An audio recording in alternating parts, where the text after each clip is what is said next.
ಸೇಡಿಗೆ rank student ಮಗಳನ್ನೇ kidnap ಮಾಡಿ ಕೊಂದ ಘಟನೆ ಬೆಳಕಿಗೆ ಬಂದಿದೆ. ಕಲಬುರಗಿಯ ಮಳಖೇಡ ಪೊಲೀಸ್ ಠಾಣಾ ವ್ಯಾಪ್ತಿಯಲ್ಲಿ ಕಳೆದ ಸೆಪ್ಟೆಂಬರ್ 11ರಂದು 21 ವರ್ಷದ ಭಾಗ್ಯಶ್ರೀ ಎಂಬ ಯುವತಿ ಕಾಣೆಯಾಗಿದ್ಲು. ಈಗ 7 ದಿನಗಳ ನಂತರ ಆಕೆಯ ಶವ ಕೊಳಿತ ಸ್ಥಿತಿಯಲ್ಲಿ ಪತ್ತೆಯಾಗಿದೆ.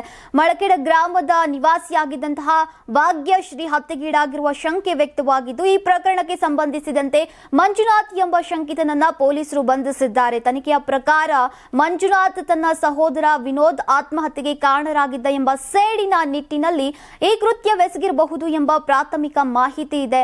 ವಿನೋದ್ ಮಳಖೇಡದ ಅಲ್ಟ್ರಾಟೆಕ್ ಸಿಮೆಂಟ್ ಕಾರ್ಖಾನೆಯಲ್ಲಿ ಕೆಲಸವನ್ನ ಮಾಡ್ತಾ ಇದ್ದ. ಕಾಯಂ ಉದ್ಯೋಗದ ನಿರೀಕ್ಷೆಯಲ್ಲಿದ್ದ. ಆದರೆ ಕಾಯಂ ಉದ್ಯೋಗ ಸಿಗದ ಹಿನ್ನೆಲೆಯಲ್ಲಿ ಮನನೊಂದು ಆತ್ಮಹತ್ಯೆ ಮಾಡಿಕೊಂಡಿದ್ರು. ಈ ಉದ್ಯೋಗ ಸಿಗದಿರೋಕೆ ಭಾಗ್ಯಶ್ರೀಯ ತಂದೆ ಚನ್ನವೀರಪ್ಪ ಜವಾಬ್ದಾರರು ಎಂಬ ಆರೋಪ ಇದೆ.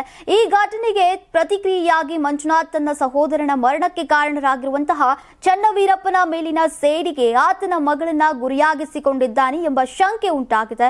ಸೆಪ್ಟೆಂಬರ್ 11ರಂದು ವಾಕಿಂಗ್ಗೆ ತೆರಳಿದ್ದಂತಹ ಭಾಗ್ಯಶ್ರೀಯನ್ನ ಮಂಜುನಾಥ್ ಕಿಡ್ನಾಪ್ ಮಾಡಿದ್ದಾರೆ. ಕಬ್ಬಿಣದ ರಾಡ್ನಿಂದ ತಲೆಗೆ ಹೊಡೆದು ಹತ್ಯೆಯನ್ನ ಮಾಡಿರುವ ಸಾಧ್ಯತೆ ಬಗ್ಗೆ ಈಗ ಪೊಲೀಸರು ತನಿಖೆಯನ್ನ ನಡೆಸ್ತಾ ಇದ್ದಾರೆ. ಇನ್ನು ಹತ್ಯೆಯ ಹಿನ್ನೆಲೆ, ಕಾರಣ ಮತ್ತು ಇದರ ವಿಷಯಗಳ ಬಗ್ಗೆ ಮಳಖೇಡ ಪೊಲೀಸ್ ಠಾಣೆಯ ವ್ಯಾಪ್ತಿಯ ಪೊಲೀಸರು ತನಿಖೆಯನ್ನ ಮುಂದುವರೆಸಿದ್ದಾರೆ. ಮಂಜುನಾಥ್ನ ವಿಚಾರಣೆ ಜೋರಾಗಿದ್ದು, ಪ್ರಕರಣ ಇನ್ನು ಬೆಳಕಿಗೆ ಬರುವ ನಿರೀಕ್ಷೆ ಇದೆ. Karibasaveshwara agri India private limited ರವರ ನಂಬರ್ 1 ಸ್ಪ್ರಿಂಕ್ಲರ್ ಪೈಪ್. ನಾನು 86 kg ಇದ್ದವಳು 71 kg ಬಂದಿದ್ದೀನಿ. ವಯಸ್ಸಾದ್ಮೇಲೆ ಸ್ಮಾರ್ಟ್ ಆಗಿ ಕಾಣ್ತೀರಾ ಅಂದ್ರೆ ಜಿನ್ನಿ. 126 kg ವೇಟ್ ಇದೆ. ನಾವು ಈಗ 114 kg ಲೆಕ್ಕ ಬಂದಿದ್ದೀವಿ. ಯಾವುದೇ ಸೈಡ್ ಎಫೆಕ್ಟ್ ಆಗಿಲ್ಲ. 84ರಿಂದ 50 kg ಬಂದೆ. ಆಮೇಲೆ ಸಣ್ಣಗೆ ಫಿಟ್ ಆಗಿದ್ದೀನಿ. ಅದಕ್ಕೆ ನಾನು ಯೂಸ್ ಮಾಡ್ತಾ ಇರೋದು ಜೀನಿ ಸ್ಲಿಮ್. ನಿಮ್ ಮಗು ಅಳ್ತಿದ್ಯಾ? ಹಾಗಾದ್ರೆ ನಿಮ್ ಮಗುವಿಗೆ ಜೀನಿ ಸರಿ ಇಟ್ಕೊಡಿ.